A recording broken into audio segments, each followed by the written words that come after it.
Upcoming எபிசோடுக்கான ஒரு promo தாங்க வந்திருக்கு. வீடியோ வந்து அட்டகாசமாக இருந்துச்சு அப்படின்னு தாங்க சொல்லணும். அதாவது நம்ம இவ்வளோ நாளாக எதிர்பார்த்துக்கிட்டு இருந்தோம்ல, ஆதி பாரதிக்கு வந்து கல்யாணம் நடக்குமா நடக்காதான்னு நம்ம வந்து ஒரு டவுட்டாகவே இருந்தோம்ல. இப்போ வந்து அது வந்து கன்ஃபார்ம் ஆயிடுச்சு அப்படின்னு தாங்க சொல்லணும். நம்ம பாரதியே தாலி எடுத்து ஆதி கையில் கொடுத்து எனக்கு தாலி கட்டுங்க அப்படின்னு சொல்லிட்டாங்க அப்படின்னு தாங்க சொல்லணும். அதை பார்க்குறதுக்கு நம்ம சேனலை மட்டும் மறக்காமல் லைக் அண்ட் சப்ஸ்கிரைப் மட்டும் பண்ணிடுங்க.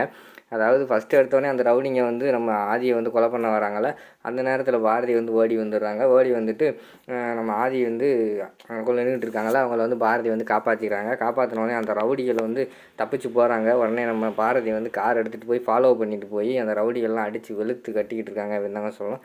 கடைசியில் அவங்க அந்த ரவுடியை திருப்பி தப்பிச்சு போயிட்டாங்க. நம்ம பாரதி வந்து ஆதி வந்து பிடிச்சி சமாதானப்படுத்துகிறாங்க. அதுக்கடுத்து 2 பேருக்கு ஒரு லவ் சீன் மாதிரி வைக்காங்க. அதாவது பேக்ரவுண்டில் ஒரு சாங் போட்டு லவ் சீன் மாதிரி வச்சுக்கிட்டு இருக்காங்க. அதுக்கப்புறமா வந்து நம்ம ஆதி வந்து பாரதிக்கு புரிய வைக்கிறாருங்க. பார்த்தீங்களா பாரதி, நான் வந்து உங்களை கல்யாணம் பண்ணால் என்னோடய உயிருக்கு ஆபத்து அப்படின்னு நீங்கள் சொன்னீங்கல்ல, இப்போ பார்த்தீங்கன்னா நீங்கள் தான் பாரதி என்னோடய உயிரை இப்போ 2 தடவை காப்பாற்றிருக்கீங்க. இதுலேருந்து உங்களுக்கு என்ன தெரியுது? நீங்கள் தான் பாரதி என்னை காப்பாற்ற வந்த தெய்வம் மாதிரி நீங்கள் எனக்கு. நான் அந்த கடவுள் மேலே வந்து நிறைய நம்பிக்கை வச்சுருக்கேன். நான் உங்களை கல்யாணம் பண்ணால் தான் நான் நிம்மதியாக இருப்பேன். அதுவும் இல்லாமல் என்னோடய உயிருக்கு பாதுகாப்பே நீங்கள் தான் பாரதி அப்படிங்கிற மாதிரி சொல்லிகிட்டு இருக்காங்க.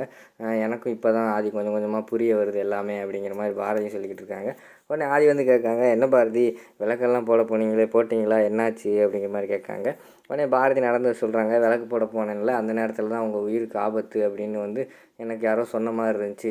அது எந்த இடத்துலன்னு கேட்டப்போ, என்னோடய ஃபஸ்ட்டு கணவர் இங்கே தான் இறந்தார் வாசு, அதான் இந்த இடத்துல தான் அப்படிங்கிற மாதிரி சொன்னாங்க. அதனால தான் நான் விளக்கு கூட போடலை, நான் வேகமாக வந்துட்டேன் அப்படிங்கிற மாதிரி சொல்கிறாங்க. ஓ அப்படியா பாரதி, இதுலேருந்து என்ன தெரியுதுன்னா நம்ம 2 பேரும் சேர்த்து வைக்கிறத வந்து யாராலையும் பிரிக்க முடியாதுன்னு தெரியுது பாரதி அப்படிங்கிற மாதிரி வந்து ஆதி சொல்கிறாங்க.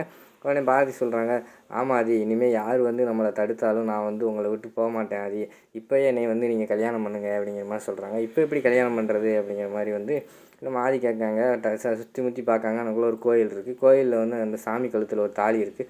என் கூட வாங்க ஆதி அப்படின்னு மாதிரி பாரதி கூட்டு போய் அந்த சாமி கழுத்தில் இந்த தாலி இருக்குது, அதை வந்து டக்குன்னு அத்து இந்தாங்க ஆதி, இது என் கழுத்தில் நீங்கள் இப்போயே கட்டுங்க. இனிமேல் நம்ம 2 பேர்த்த யாருமே பிரிக்கக்கூடாது அப்படிங்கிற மாதிரி சொல்கிறாங்க. நம்ம ஆதியும் சரின்னு சொல்லிட்டு தாலி கட்ட போகிற மாதிரி காட்டுறாங்க. அதோடு பார்த்தீங்கன்னா இந்த வீடியோவை முடிச்சிடுறாங்க.